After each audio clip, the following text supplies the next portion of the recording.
5 seconds. Start. வரலாற்று சிற்பங்களின் பாதுகாப்பு பற்றிய கருத்தரங்கை தொடங்கி வைத்து தொல்லியல் துறை இயக்குனர் பேசியதாவது: அன்புடையீர், சிற்பங்களை பாதுகாப்பது குறித்த இந்த கருத்தரங்கில் கலந்து கொண்டு உங்களை எல்லாம் சந்திப்பதில் நான் பெருமகிழ்ச்சி அடைகிறேன்.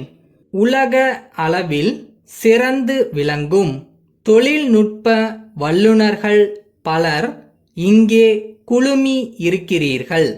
உங்கள் அனைவரையும் முதற்கண் வருக வருக என்று வரவேற்கிறேன்.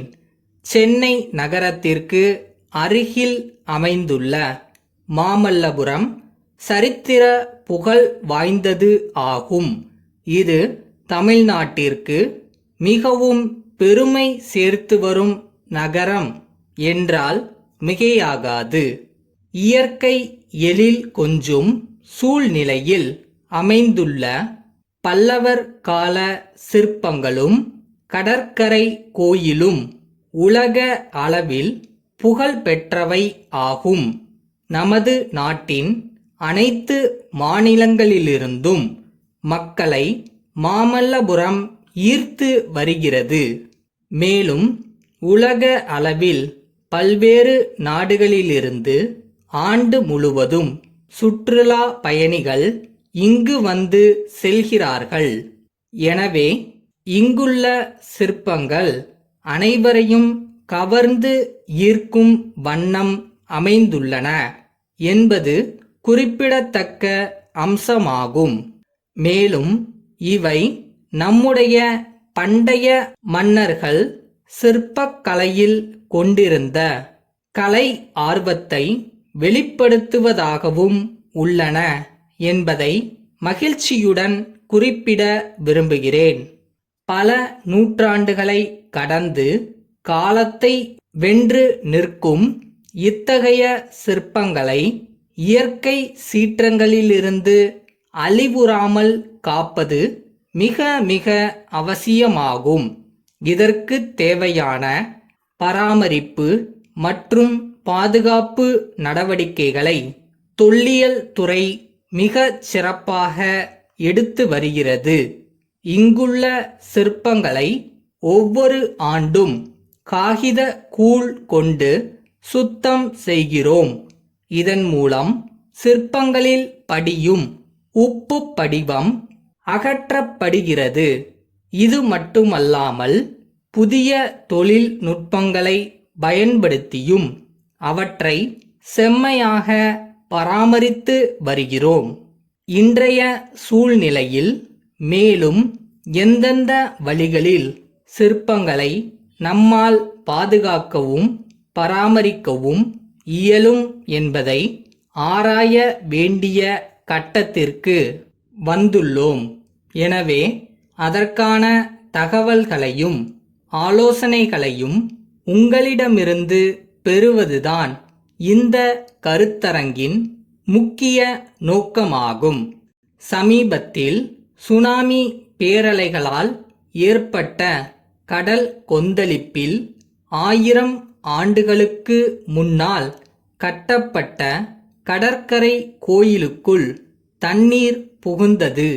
எனினும் மாமல்லபுர சிற்பங்கள் எந்த சேதமும் அடையவில்லை என்பது நமக்கெல்லாம் மகிழ்ச்சி அளிப்பதாகும். இதன் மூலம் பண்டைய தமிழர்களின் வரலாற்று பெருமையை பறைசாற்றும் சிற்பங்கள் பேரழிவிலிருந்து தப்பித்துள்ளன என்றே கூறலாம். கடல் சீற்றத்திலிருந்து பழங்கால சின்னங்கள் தப்பியதற்கு முக்கிய காரணம் கோயிலின் கிழக்கு பக்கத்தில் பாறைகளை கொண்டு தடுப்புச் சுவர் அமைக்கப்பட்டதேயாகும். எதிர்காலத்தில் இயற்கை சீற்றங்களிலிருந்து வரலாற்று சின்னங்களை காப்பதற்கு நல்ல தொழில்நுட்ப ஆலோசனைகளை உங்கள் அனுபவத்தின் அடிப்படையில் எங்களுக்கு தெரிவிக்க வேண்டுமென்று கேட்டு அமர்கிறேன். மாயவரம் கிருஷ்ணன் கோவில் தெருவில் வசிக்கும் லட்சுமணன் அவர்கள் மாயவரம் நகராட்சி அலுவலகத்திலுள்ள வீட்டு வரி தனி அலுவலருக்கு எழுதிய கடிதம். ஐயா, நானும் எனது குடும்பத்தினரும் மேலே குறிப்பிட்ட விலாசத்தில் வெகு காலமாக வசித்து வருகிறோம். இது எங்களது பூர்வீக சொத்தாகும்.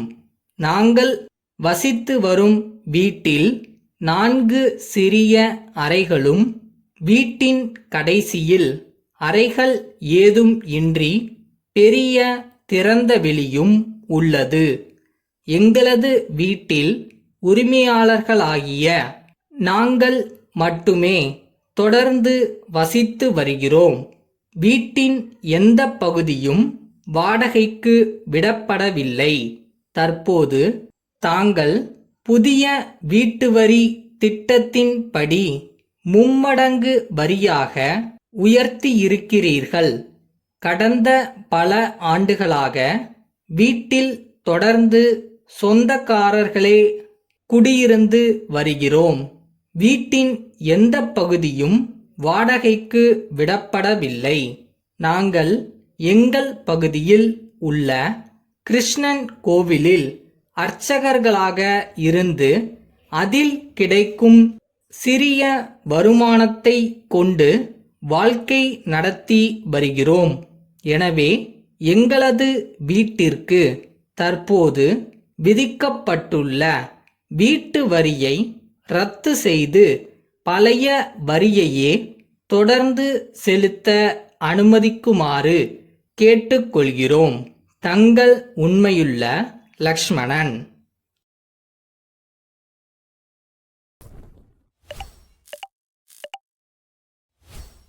நீங்கள் எடுக்கிற முயற்சிகள் தவறாகும், ஆனால் உங்களோட விடாமுயற்சி என்னைக்கு தவறக்கூடாது. ஸோ ஆரம்பிக்கலாமா?